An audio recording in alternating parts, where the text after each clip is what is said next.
Waiver wire pickups for week 3. Jerome Ford, he's the new Cleveland Browns running back after Nick Chubb went down with a season-ending injury.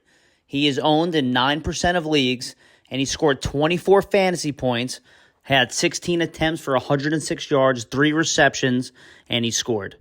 Zach Moss, the Colts running back, he's owned in 32% of ESPN leagues. Last week, he scored 20 fantasy points on 18 attempts and 88 yards and a score. He also had 4 receptions on top of that. The only thing you have to monitor is JT's status and if and when he comes back to the Colts.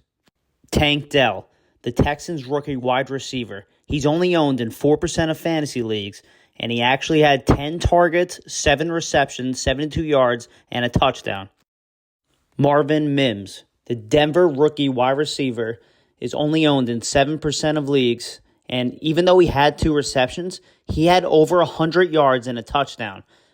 Jalen Reed, the rookie wide receiver on the Green Bay Packers, he's only owned in 14% of leagues, and he had 4 receptions on 8 targets, 37 yards, and 2 scores. Josh Reynolds on the Lions, only owned in 5% of leagues. He had 5 receptions, 66 yards, and 2 scores last week. Rams wide receiver Tutu Atwell, he's only owned in 32% of leagues and has had at least 15 fantasy points and 8 targets in each contest so far. He's a great wide receiver 3 in your fantasy football lineup until Cooper Kupp is fully healthy.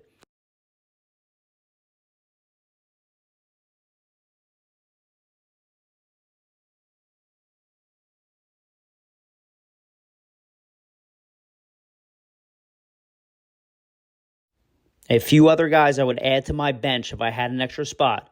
Tajay Spears, Ty Chandler, and if you need a tight end going forward, I would look at Zach Ertz and Hunter Henry.